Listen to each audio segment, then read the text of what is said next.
لا حول ولا قوة إلا بالله العلي العظيم. أعوذ بالله من الشيطان اللعين الرجيم. بسم الله الرحمن الرحيم.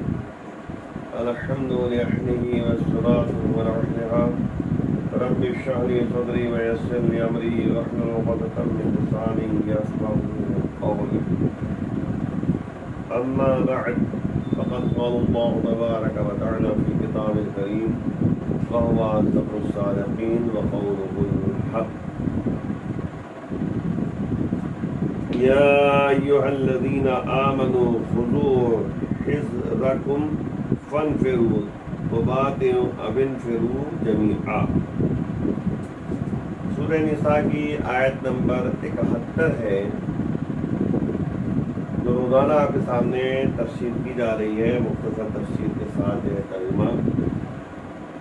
تو آپ غور کریں کہ اس کا ترجمہ آپ کے سامنے بیان کرنے پہلے یا ایھا الذین آمنوا، اے ایمان والو، خذوا حذرکم فانفروا ثبات او انفروا جمیعا.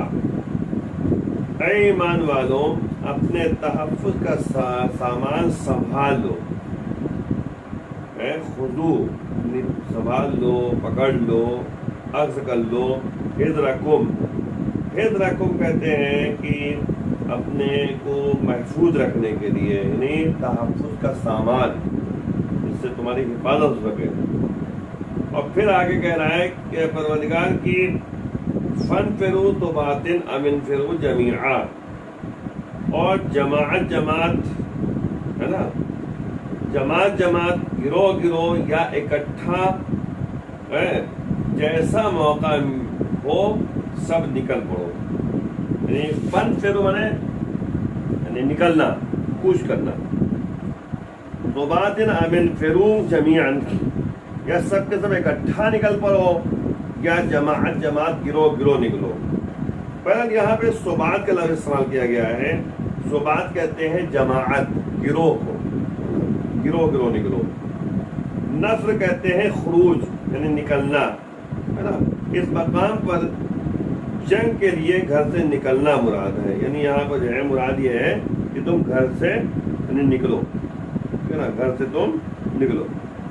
اب ظاہر سی بات ہے کہ یہاں پر جو سب سے اہم مسئلہ کی طرف اشارہ کیا جا رہا ہے کہ تم یعنی اس طرح سے قدم آگے بڑھاؤ کہ ظاہر سی بات ہے کہ ایمان یعنی کی نشانی یہی ہے. اہل ایمان کے لیے ضروری ہے کہ وہ یعنی اللہ کے بتائے ہوئے راستے پہ چلیں.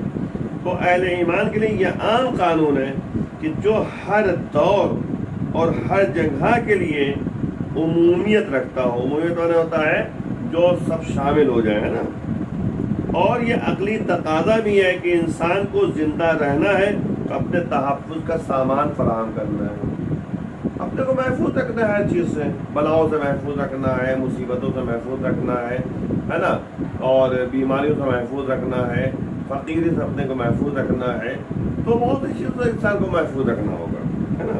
گناہوں سے محفوظ رکھنا ہے. تو وہی ہے کہ اور یہ سامان جو ہے، سامان تحفظ بھی حالات کے اعتبار سے بدلتا رہتا ہے. بھائی سامان جو ہے، تحفظ کا سامان جو ہے بدلتا رہے گا. لاٹھی ڈنڈے کا زمانہ ہو تو انسان کو اس سے مسلح رہنا چاہیے، اور راکٹ اور میزائل کا دور ہو تو انسان کو اس سے جو ہے کہ دھیان رکھنا چاہیے. ظاہر سی بات ہے کہ جیسے کسی ملک کی جو ہے حفاظت اگر ہونی ہے تو اسی لحاظ سے ملک جو ہے اپنے یعنی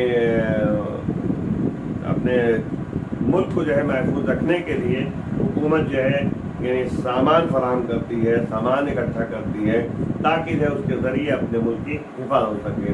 ویسے انسان کو چاہیے کہ اپنے نفس کی حفاظت کرے. جس طرح ایک ملک کی حفاظت جو ہے یعنی مختلف طریقوں سے کی جاتی ہے، سرحد کے ذریعے باؤنڈری کھینچ دی گئی کہ اس کے علاوہ کہ یہی سرحد ہے، ایک ملک ہے، آگے یہ باؤنڈری کھینچ گئی، یہ سرحد ہے. تو جس طرح ایک ملک کی باؤنڈری ہوتی ہے، سرحد ہوتی ہے، اسی طرح چہار دیواری گھر کی ہوتی ہے، اسی طرح جو ہے اپنے نفس کے لیے چہار دیواری ہوتی ہے، یعنی نفس کو اپنے عقل، اپنے دماغ، اپنے جسم، اپنے قد معنویت اور روحانیت کے چاروں طرف ایک باؤنڈری کھینچ دیں کہ یعنی اس میں خواہشات نفسانیہ شامل نہ ہونے پائے، اس میں جو ہے شیطانی طاقتیں شامل نہ ہونے پائے، شیطانی باتیں ذہن نہ آنے پائے، یعنی یہ دیوار اس لیے کھڑی کی جائے تاکہ جو ہے یعنی شیطان جو ہے حملہ نہ کر سکے۔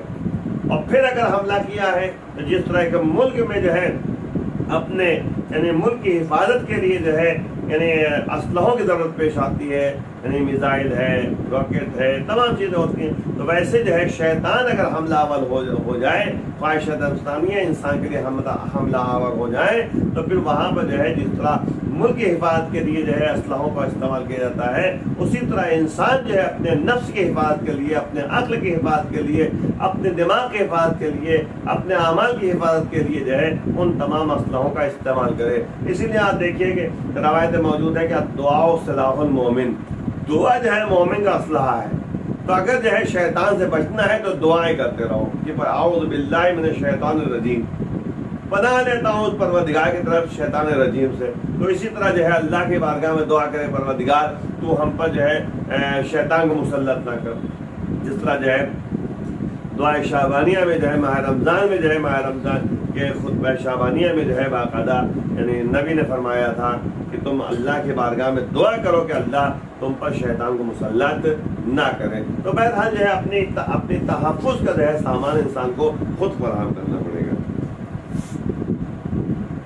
تجربات اس بات کی گواہ ہے کہ دنیا میں ساری خوبیاں ہے نا، خوبیوں اور خرابیوں کی جڑ علم اور ہنر ہے۔ اب انسان کو علم حاصل کرنا چاہیے، ہنر حاصل کرنا ہے، اس طرح سے پتہ چلے کہ یہ اچھائیاں یا برائیاں ہیں۔ علم صحیح راستے پر لگ جاتا ہے تو فرق پیمائی شروع ہو جاتی ہے، اور علم راستے سے ہٹ جاتا ہے تو پھر جو ہے یعنی